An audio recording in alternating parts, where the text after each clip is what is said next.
वर्षाचे स्वागत करण्यासाठी पुणेकरांनी आणि राज्यातील अनेक ठिकाणावरून लोकांनी या ठिकाणी गर्दी केलेली आहे। जुन्या वर्षाचं सरत्या वर्षाचा निरोप दिल्यानंतर नवीन वर्षाचे स्वागत हे बाप्पाच्या दर्शनाने करावं असं वाटत असल्याने पुणेकरांनी या ठिकाणी मोठ्या प्रमाणात गर्दी केलेली आपल्याला पाहायला मिळते। ज्येष्ठ नागरिकांपासून तरुणाई मोठ्या संख्येने या ठिकाणी उपस्थित आहे।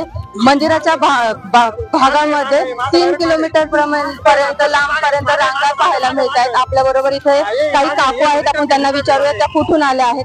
काकू कुठून आलात? आम्ही मुंबईवरून आलो। मुंबईवरून आला, खास बाप्पाच्या दर्शनासाठी इथे आला? दर्शनासाठी आणि फिरायसाठी। किती वाजता इथे आला होतात? आम्ही आता 9 वाजता आलो। 9 वाजता आला। दर्शन झालं? नाही अजून दर्शन झालं नाही। काही बाप्पाकडे काय मागणार आहात? काय मागायचं? सगळ्यांना सुखी द्यावा, आम्हाला सुखी द्यावा। नवीन वर्षाचा संकल्प काय केला? नवीन वर्षाचा संकल्प असा की मैत्रिणीबरोबर फिरायला मिळते। तुम्ही कुठून आला? मी कल्याणवरून आले। मुंबईवरूनच? हो हो। तुम्ही दोघे एकत्र आला? हो हो। मग नवीन वर्षाचा संकल्प काय केला? नवीन वर्षाचा काय असा संकल्प केलेला नाही, जो रेमी ते आहे तेच आहे, तसं काय नाही। खास बाप्पाच्या दर्शनासाठी मुंबईवरून आला? हो हो। आपण सर्व मैत्रिणी मिळून पुन्हा फिरायला आलोय आज। पुणे फिरायला खास बाप्पा नवीन वर्षाची सुरुवात पुणे फिरून करणार आहोत। तर आपण पाहिलं की या ठिकाणी मैत्रिणी पुणेमध्ये बाप्पाचं दर्शन करायला आणि नवीन वर्षाची सुरुवात ही पुणे फिरून हे करणार आहे। कुठून आलात दादा?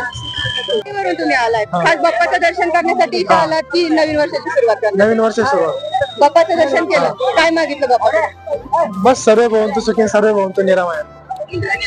आपल्या बरोबर आणखी काही बघूयात आपण, कोणी बोलतात? कुठून आलात दादा? आम्ही शिर्डीवरून आलो। शिर्डीवरून आला, बाप्पाच्या दर्शनासाठी दर्शन घेतलं, काय मागितलं बाप्पाकडे? बाप्पाकडे काय नवीन वर्ष सुखाचं राहावं, चांगलं राहावं।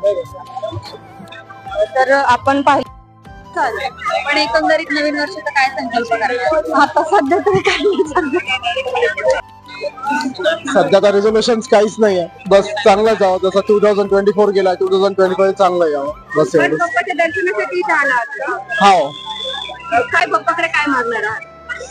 नवीन सुरुवात चांगली। थँक्यू। आम्ही पुण्यातूनच आलोय। गणपती पासूनच सुरुवात होते आमची नवीन वर्षाची। दरवर्षी 8 वर्ष झालं आम्ही दोघे येतो। बाप्पाकडे काय मागणार? बाप्पाकडे काही नाही, सगळ्यांना खुश ठेवेल एवढं, त्रास नको, लॉकडाऊन नको, फॅमिली सोबत फ्रेंड्स पण व्यवस्थित राहतील, या वर्षात नवीन काहीतरी अनुभवता येईल असं। दरवर्षी नवीन वर्षाची सुरुवात बाप्पाच्या हो हो। आम्ही लहानपणापासूनच्या मैत्रिणी आहोत। 8 वर्ष झाली आमचं, रोज आम्ही 1 जानेवारीला येतोच कंपल्सरी। एकही वर्ष आमचं असं चुकलेलं नाहीये की आम्ही येत नाही दगडूशेठला। तुमच्या मैत्रीसाठी बाप्पाकडे काय मागणार आहात? आम्ही असं आयुष्यावर म्हातारे होईपर्यंत एकत्र राहील। थँक्यू। आम्ही कल्याणवरून आलो। आम्ही 12 जणी आहे, म्हणजे 13 जणी आहे जवळजवळ। एक आमची मैत्रिणी ते पुण्यात राहते, तर नवीन वर्षाची सुरुवात गणपतीच्या दर्शनाने व्हावी ही आमची इच्छा होती, म्हणून आम्ही सगळ्या कल्याणवरून आलो। नवीन वर्षाचा काय संकल्प करणार? नवीन वर्षाचा संकल्प करत नाही मी कधी, कारण ते तुटतात, म्हणून मी कधी संकल्प करत नाही। पण आता बाप्पाच्या दर्शनाला आलाय तर बाप्पाकडे काय मागणार?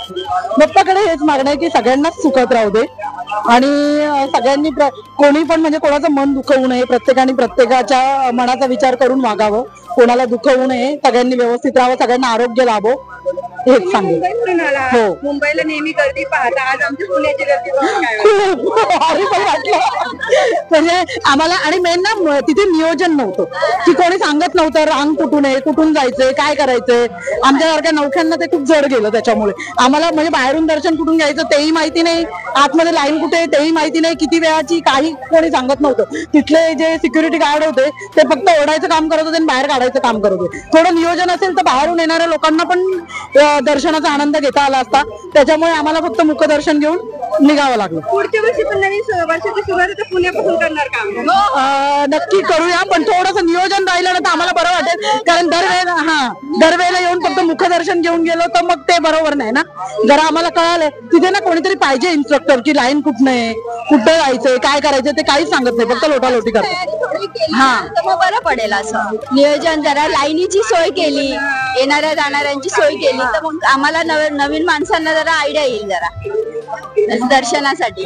बाहेरून बसून दर्शन घेण्याची सोय चांगली आहे, पण ते सिस्टमॅटिक पाहिजे, तर सगळ्यांना व्यवस्थित दर्शन होईल असं। सगळे एकमेकांच्या अंगावर पडून दर्शन घेतात ते म्हणजे व्यवस्थित नव्हतं तिथं। या ठिकाणी राज्याच्या विविध भागातून बाप्पाचं दर्शन घेण्यासाठी नागरिक या ठिकाणी उपस्थित राहिलेले आहेत. खास बाप्पाचं दर्शन घेण्यासाठी आणि नवीन वर्षाची सुरुवात करण्यासाठी नागरिक या ठिकाणी बाप्पाचं दर्शन घेत आहेत. पुढील रिपोर्ट मी तुम्हाला देतच राहील.